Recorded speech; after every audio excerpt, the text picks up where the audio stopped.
Sabi niyo po kahapon ba yun nung unang harap niyo sa MPC, nalalabanan po natin ang fake news. Ayan, may mga sa post po ni former Senate President Juan Ponce Enrile, binabanggit niya yung mga fake news, yung mga kinakalat, lalo na sa SOCMED. Ano po? Hanggang saan po ba you will make patol dun sa mga fake news na sinasabi ninyo na ibinabato po ng mga kalaban ng administrasyon? At sa tingin niyo po ba ang Pangulong Marcos ang nauna sa sisimula po ng mga negative campaign, kaya naman dumami yung mga parang in a way sinasagot lang din po ng mga opposition, kung opposition man matatawag yung grupo po ng mga kalaban sa politika? Unang-una po, thank you. Nice question. Unang-una po, ang sasagutin lang natin ay yung mga intriga na may sense. Kung wala naman, walang meaning, walang sense, hindi po natin to sasagutin. Okay?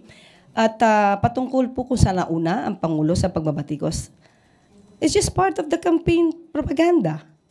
And wala naman po siyang pinatungkulan kung sino. Madami pong kandidato. Ang nagtataka lang po ulit tayo kung bakit may nag-aray. Hindi naman sila yung pinatutungkulan. Kumbaga, bato-bato sa langit, tamaan, wag magalit. Bakit may nagalit? May tinamaan ba? So, pag sinabi natin kasi, we know na pag sinabi natin nag-deliver ng suka, nagbumili lang ng suka, hindi naman ito literally na suka. Na, idiom. It's just an idiom. Na sinabi na, when you say nag-deliver ng suka, it means baguhan. Wala pang alam masyado sa politika o sa proseso, sa trabaho. Kung kayo tatanungin ko, maski naman kayo siguro alam nyo, maraming kandidato na hindi alam ang trabaho ng pagiging senador. Kung tinamaan sila, at tumatakbo sila, at alam nating wala silang alam, yun na lang, siguro, ouch. And at the same time, dapat, hindi nga sila tumakbo. Kasi hindi pwedeng gawing magpaka-apprentice sa pagiging senador. Nakita natin siguro kung anong naging klase ngayon ng paano ang nangyayari minsan sa mga hearing, especially kung hindi nila alam ang procedure sa Senado. Isang kawalan, sayang ang oras, kawalan ito sa pondo ng bayan. So sana lang, ang request natin, doon sa mga tatakbo, siguraduhin nyo naman po kapag nanalo kayo, may alam na kayo. Yun lang Another po. issue lang po, yung study pong ginawa ng Philippine Institute for Development Studies o yung PIDS or PIDS, sabi po Philippine lags behind ASEAN neighbors in transport infrastructure. Sa tingin niyo po ba itong mga existing na mga transportation na infra projects at saka yung mga program ng mga concerned government agencies are not enough, hindi po nakakatulong para mas lalo pang mapaayos yung ating transportation system dito sa Pilipinas? Well, in general, ang gobyerno ay hindi naman kikilos ng kulang-kulang. May mga pagkakataon siguro, may mga factors na may nadidelay, but definitely we will do our best para gampanan lahat ang ating trabaho at kung ano ang naipangako natin sa taong bayan. Thank you po. Jean Mangaluz, Philstar. Good morning. I'd like to follow up on Ma'am Eden's question. Former Senate President Tito Soto said that he would legalize a bill, he would push for a bill banning fake news. So what's the palace's position on this, especially as since there's a new PCO secretary? Siguro naman kahit po hindi palasyo ang tanungin natin, gugustuhin po talaga natin na maban ang fake news. And personally, when I was one of the resource persons dito sa TRICOM, I even suggested for a registration of all content creators to avoid this kind of fake news. How will we balance that na baka ma-impede on the freedom of expression, the freedom of the press? Okay, we have to define first. There will be a law. If they will make such law, they have to define what's fake news. And what's the limitation, how they can gauge that those statements will be considered as fake news. So as of now, wala pa po tayong definite na definition ng fake news, especially nasa social media tayo, digital tayo eh. So we have to study that, especially mga lawmakers, they have to study that. Sam Medinilla, Business Mirror. Good afternoon, ma'am. Opo. Ma'am, mag-follow up lang po ko regarding po dun sa na-mention nilang evaluation ng mga cabinet members. Kailan po nag-initiate si President ng evaluation na yun? And kailan natin expected matapos? As of now, ang pagkakasabi po sa atin ay nag-i-evaluate pa. So, kung kailan matatapos, hindi natin din alam kung magkakaroon talaga ng revamp. So, we have to just wait and see. Hindi pa po natin alam kung ano po yung mangyayari as of now. Pero nanggaling po yung evaluation na yun kay Pangulo or parang meron po I-evaluate pa lang po. I-evaluate. Siguro lahat po ngayon kasi every time kailangan naman mag-evaluate ng Pangulo eh. Kung kanyang mga secretaries, cabinet members are doing well for the government, for the people. So, pag nakita po ng Pangulo na oops, mukhang hindi ito makakatulong, we have to find a new leader, and it's for the people. Pero as of now, wala pa po talaga. Pero related po ba to dahil midterm na ni Pangulo? Or ginagawa niya to regularly every year? Pag lang po siguro may nakitang dapat na palitan. Ayun. Tapos, Or may mga nag-resign. May mga nagre-resign. We cannot do anything about that. tapos last question na lang po. Regarding po dun sa USAID, na-assess na po ba ng government yung total impact? Kasi previously na-mention ng NEDA na parang yung regarding lang sa mga initiatives at projects nila yung kaya nilang bigyan ng opinion. Yung pagdating po sa buong government, meron po ba tayong parang assessment na nung impact nung suspension ng USAID? Wala pa po tayong anumang reaction patungkol dyan. Pero the mere fact po na na-exempt po tayo at tayo po ay kumbaga hindi ma-freeze yung foreign aid sa atin, yun po, napakalaki na pong epekto nun para sa bansa natin sa tulong, yung mga tulong na ito. Thank you po. Pia Gutierrez, ABS-CBN. Hi, ma'am. Ma'am, follow-up lang dun sa evaluation. So, can we say na yung mga recent changes sa cabinet ng Pangulo ay a result of that evaluation? Okay, may mga leaders po, may mga cabinet members po kasi na nagre-resign. So, ang Pangulo po naman ay hindi naman po makakatanggi kung talaga pong gusto na ng isang cabinet member o ng secretary na like po, Secretary Cesar Chavez, voluntary po yung resignation niya, so wala po tayong magagawa kung hindi talaga maghanap ng kanyang kapalit. So, ganun lang po yung nangyayari. Pero sabi nga po natin, as of now, kung ini-evaluate pa kung sino papalitan or kung may papalitan, wala pa po tayo nadidinig. Nag-i-evaluate pa lang po. It's just normal for the President. Speaking po ng changes sa PCO, what other changes can we expect pagdating po sa leadership ng PCO? Nabanggit po kahapon si Transportation Secretary Vince Dizon ask yung mga USECs to submit courtesy resignation. Meron na po bang ganong klaseng order si Secretary J. Ruiz? As of now, wala pa po tayo natanggap but nagkaroon na po ng meeting at sinabi niya po talaga na magkakaroon ng pagbabago. At maaaring may ma-retain, maaaring may mawala. So, hintayin po natin kung ano yung magiging order ni Sec. J. Ruiz. Thank you po. Melvin Gascon, Inquirer. Hi, good morning, Yes, ma'am. good morning po.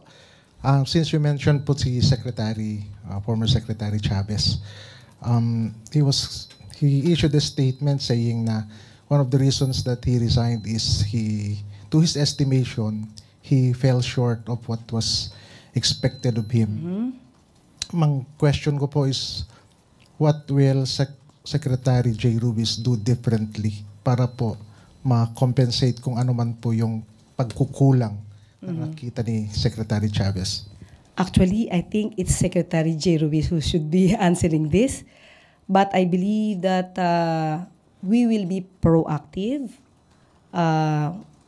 in the performance. We will do the best we can to impart the truth, to tell to the people what are the programs, what the programs will be of the President for the interest of the people. But I think it is better be answered by Secretary J. Ruiz. Tuesday New, DZBB.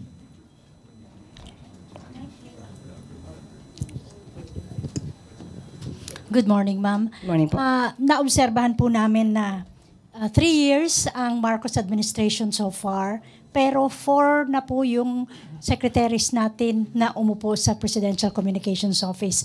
Ano po kaya ang hinahanap ba ni Presidente na leader ng PCO at hindi nasasatisfy yung kanyang requirements para doon sa position kung meron man siyang gusto talagang standard para sa PCO? Hindi ko po masasabing hindi naman nasasatisfy ang Pangulo sa mga napili niyang liderato, mga leaders. Most probably, and actually I cannot speak for other cabinet members or other secretaries na nag-lead ng PCO. Maybe sa sarili nila, katulad ni sabi niyo nga po ni Secretary Cesar Chavez, feeling niya na hindi niya nagampan ng mabuti or may kakulangan. But as far as the President is concerned, we believe that he is not complaining. It's more on the people and the leaders who resign, maybe thinking that they could not do properly, completely, the task given to them.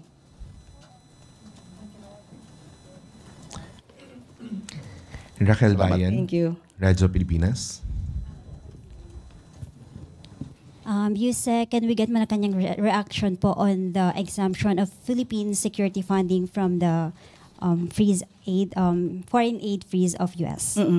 Of course, natutuwa po tayo, nagkaroon nga po ng direktiba ang si US President Trump na 90 days magkakaroon ng i-freeze ang foreign aid. So kung nagkaroon po tayo ng exemption at nagkaroon po tayo at ibibigay po at i-release ang $500 million foreign Filipino financing sa atin, ito po ay napakalaking bagay at nagpapasalamat po tayo sa suporta na yan. Tandaan po natin, ito pa ay mula sa pamahalaan po ni dating Pangulo na US President Biden at ito pa rin po ay pinagtibay din po sa panahon po ni President Donald Trump. So masarap po na makatanggap ng ganitong good news at ang suporta po ng US sa atin ay hindi po mapapasubali. But Yusek, with or without po itong funding ng US from US to the Philippines, can we categorically say na on track pa rin po yung AFP modernization natin? Of course, hindi natin to isasabalang baliwala. Napaka-importante po ng AFP modernization. But of course, with the additional help, mas malaki pong bagay ang maitutulong ito. Next question. Choneyu, People's Journal.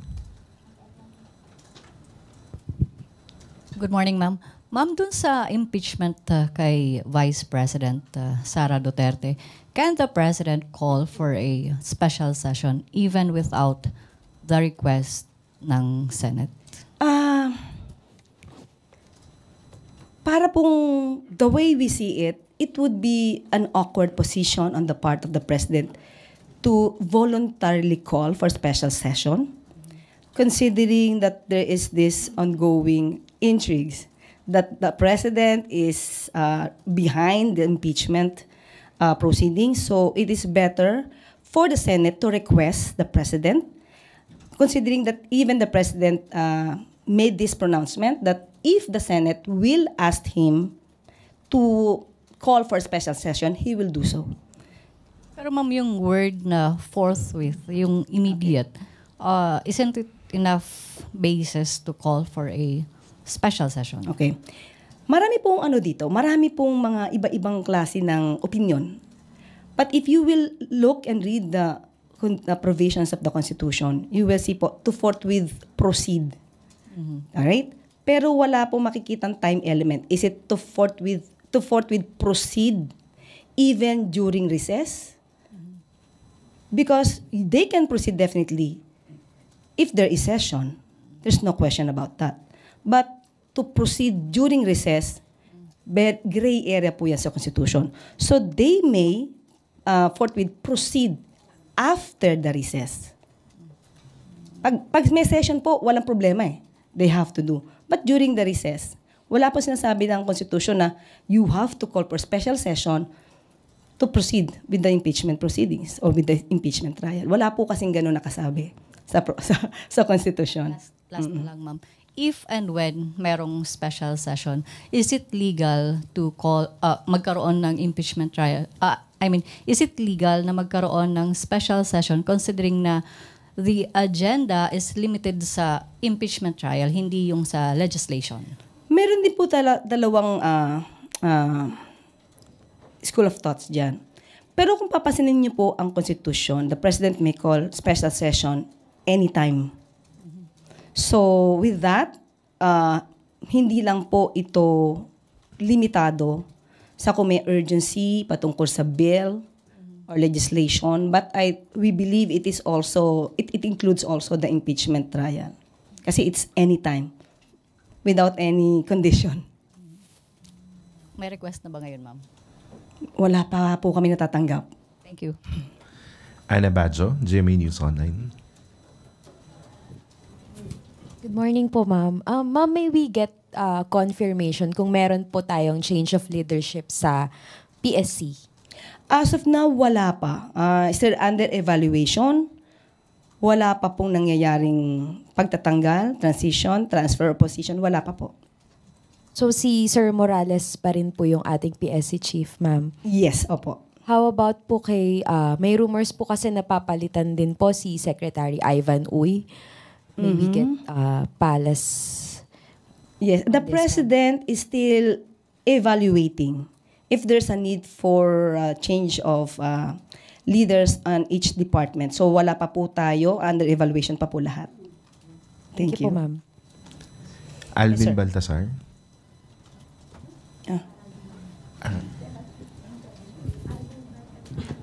Yusek, magandang umaga po. Good morning po. Sa pagkakabanggit nyo doon sa huling sinagot nyo doon sa tanong, apparently parang hindi lang ang DICT ang ine-evaluate. Meron pa po bang ibang department?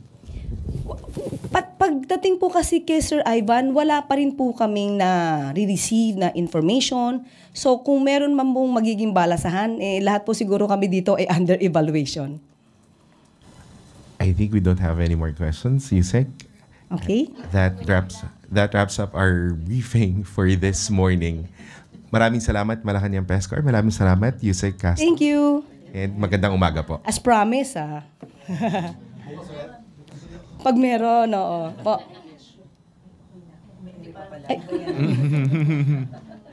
Sana last na to. Oo, na PCO secretary. Ay, ganun ba? Thank you, thank you.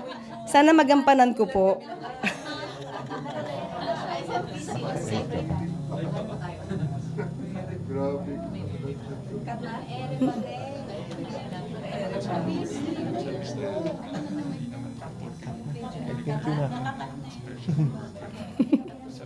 Thank you na.